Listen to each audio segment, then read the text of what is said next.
The Irish and the Scottish are considered to be cousins. We both have a Celtic background, we both have a native Gaelic language that are both very closely related and also in danger of extinction. We have both migrated to each other's countries, causing demographic changes that can still be seen today. Despite being on different islands, our histories are intertwined and football is no different. There are many clubs that trace their roots back to Scotland's Irish community, especially from the mid-19th century when many came over due to the potato famine, which the British government didn't exactly help with. So, to celebrate St Patrick's Day, let's have a look at some of the most influential Irish clubs in Scotland. Whilst not the first club to be founded by Irish immigrants, that honour goes to Airdrie FC in 1868, not to be confused with Airdrieonians, or Airdrie United, or Airdrieonians again, and this Airdrie would fold in 1885. The first explicitly Irish club in Scotland are Hibernian from Edinburgh. Hibs were founded in 1875, meaning the year that this video goes out is their 150th anniversary. Happy birthday, Hibs! They were founded by Irish immigrants in Edinburgh and made it very clear where their roots are, with the club adopting green and white hoops, a Celtic harp as a logo, a slogan of Erin go Bragh. They went all in with being Irish. This was something the SFA were initially not a fan of, but after some convincing, Hibs would be allowed to play football, with their first game taking place on Christmas Day 1875 against soon to become local rivals, Hearts. Hibs would continue to play charity matches, which would go on to inspire another club we would get to later. Hibs would eventually join the Scottish Football League and would reach the top tier in 1895 after winning the second tier twice in a row because promotion was decided by elections. Glad we moved on from that method. Hibs would win the Scottish Cup for the first and second time in their history with wins in 1897 and 1902, along with their first league title in 1903. It was during this time, however, they started to move away from being an Irish exclusive club, with the removal of the requirement to be a Catholic, along with removing the harp from their badge. Hibs would not win another trophy for 45 years until they won the 1947-48 league title. This was after a short spell in the second division in the early 30s. They would then win the league back-to-back with the 1950-51 and 51-52 seasons, seeing the title go to the Leaf Club, sandwiched between runner-up finishes. This success would see Hibs become the first British club to compete in the European Cup, even though Aberdeen won the league, but they rejected their invitation along with clubs from England rejecting any invitations initially. Hibs would defeat Rot-Weiss Essen and Djurgårdens on their way to the semi-finals before being knocked out by Stade Rennes, who themselves would lose 4-3 to Real Madrid in the final. Hibs wouldn't play in the competition again, but would regularly play in the Intercities Fairs Cup, a precursor to the Europa League, along with winning the League Cup in 1972. But their position at the top end of the table would be lost as the 80s would see the rise of Aberdeen and Dundee United, along with a relegation in 1981, but they would return to the top flight straight away. Wallace Mercer then tried to take over the club in the early 90s and merge them with Hearts, something that probably deserves its own video, but this evidently did not happen and the 90s continued with Hibs finishing in the top 5 for 3 seasons in a row, a League Cup win in 1991, and a relegation to the First Division, followed by immediate promotion again.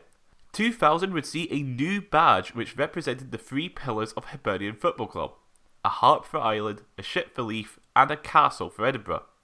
Hibs would win the League Cup in 2007 and was followed with back-to-back Scottish Cup final losses in 2012 and 2013, including a 5-1 loss against Hearts, and then an embarrassing relegation playoff final loss to Hamilton would see the club once again drop down to the second tier, in a season where they held a celebration for Hearts being relegated before a derby that Hibs lost.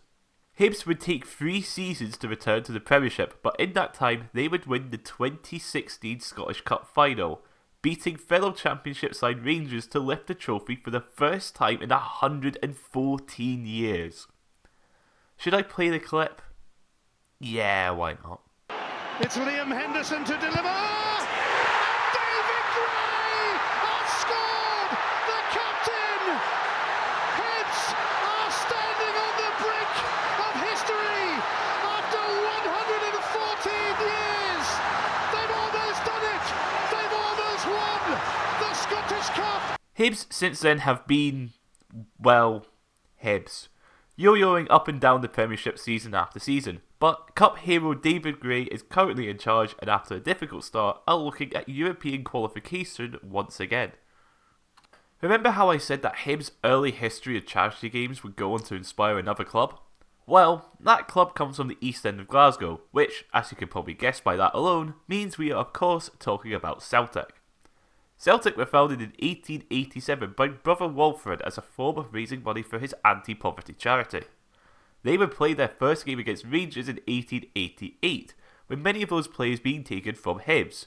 This isn't the only thing they would take from Hibs, as in 1903, Celtic would start wearing green and white hoops. Celtic would reach the Scottish Cup final in their first attempt in 1889, but would be defeated by Third Lanark. But they would go on to win their first trophy after defeating Queen's Park in the 1892 Scottish Cup final. This would be the first of many trophies as soon Celtic would become one of the dominant forces in Scottish football, with their first league title coming in 1893. By World War I, Celtic had won 11 league titles and 9 Scottish Cups, and by World War II, that number had risen to 19 league titles and 15 cups. Post-World War II would see Celtic continue their domestic dominance, shared with Rangers, with the occasional non-Old Firm winner, but the 1966-67 season would see them reach the pinnacle of European club football. In this season, the team that went on to become known as the Lisbon Lions would win the League, Scottish Cup, League Cup, and would beat FC Zurich, Nantes, Vojvodina, Dukla Prague, and Inter Milan on their way to winning the European Cup, becoming the first British side to win the competition. They would almost repeat this feat in 1970, but were defeated 2-1 after extra time by Dutch side Feyenoord. Outside of the 1990s, where the club very nearly went out of business and lost the League Cup final to a lower division side by the name of Raith Rovers, Celtic returned to form in the 2000s and made it to the UEFA Cup final in 2003, where they would be defeated by Mourinho's Porto side. Celtic have been utterly dominant since 2012 after Rangers went under, looking set to win their 13th title out of a possible 14 since 2011. 7 Scottish Cups and 8 League Cups, including an undefeated domestic season during a quadruple treble. Yes, they won a treble 4 seasons in a row. Stop being greedy and let other people win stuff for a change. Celtic during this time have become one of the world's largest football clubs, with a worldwide support thanks to their image as a club of the Irish diaspora, along with their success leading to glory hunters throughout Scotland, leading to large fan bases in Ireland, America, Canada, Australia, and anywhere you can find Irish or Glaswegian immigrants and their descendants. Our final professional team, but not the last team mentioned in this video, is Dundee United. Dundee United were founded in 1909, but as Dundee Hibernian. They weren't the first Irish club in Dundee, however, as there was a previous team called Dundee Harp, who were formed in 1879, but folded in 1894. Side note, on the same day that Arbroath beat Bonaccord 36-0 to set a record for the largest win in a football match, Dundee Harp beat Aberdeen Rovers 35-0. But the referee had lost count and initially put down 37-0. It had to go through an independent panel to decide on the scoreline. Anyway, Dundee Hibernian would play their first match against Edinburgh Hibernian in 1909, and the following year would join the Scottish Football League. They would temporarily leave the league during World War I and wouldn't return until the 1921-22 season. They would leave the league again for the 22-23 season due to financial issues, and after being saved from bankruptcy, would be renamed to Dundee United to appeal to a wider part of the city and to better challenge their rivals across the street, Dundee. United remained a second-tier side for much of their early history, but would start becoming top-flight regulars in the 1960s. They were still in the shadows of Dundee, however, but Jim McLean would change that, leading the club through the 70s and 80s, where the club would win their only league title, 2 League Cup victories, and would be runners-up in the Scottish Cup 6 times.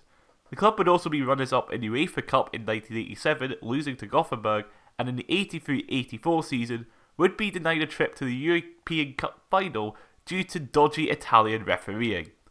McLean would leave his role as manager in 1993, and the following season, United would win the Scottish Cup, but would be relegated the season after.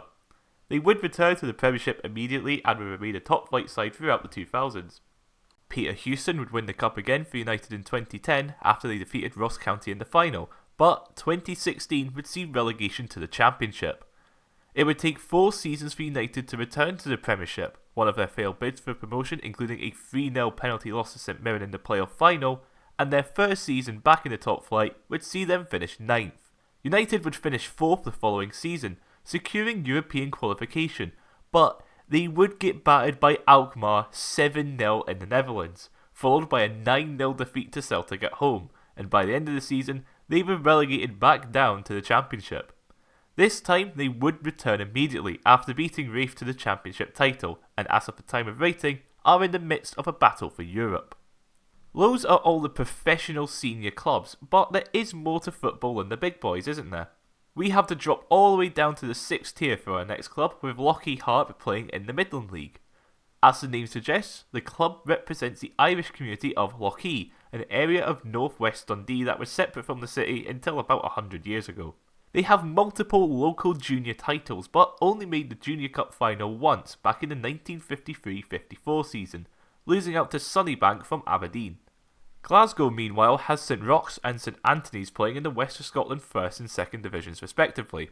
St Roch's were founded in 1920 and can be found in Germiston across the railway line from Springburn in north-east Glasgow. St Roch's won the Junior Cup in 1922, beating Kilwinning Rangers after a replay, and again have won multiple local titles. St Anthony's meanwhile were founded in 1902 in Govan. Yes, the same part of the city Rangers are from, but currently play in Shield Hall, in the south side of Glasgow. St Anthony's however have never won the Junior Cup, having lost in 2 finals, being defeated by Rutherglen Glencairn in 1919 after a replay, and Saltcoats Victoria in 1925 after a second replay. Yes, a second replay. They just kept playing replays until there was a winner. No extra time or penalties. In case you are wondering, St Anthony's do not have an honours list on Wikipedia, but their list of notable former players has 11 Celtic players in it, including Bobby Evans, who made 535 appearances for them, including 48 caps for Scotland. As we can see, the Irish have had a large impact on Scottish football, and that's not including all the players of Irish descent who played for the national team. Currently, there are 23 players from the Republic and 17 players from Northern Ireland playing in the Scottish Premiership. Meanwhile, there are 17 Scots playing in the Northern Irish Premiership, and last season saw 18 Scots playing in the Irish Premiership. Clearly, this is something which has only brought benefits to the Scottish game and to an extent the Irish game. That's all for this video, and of course I hope you enjoyed.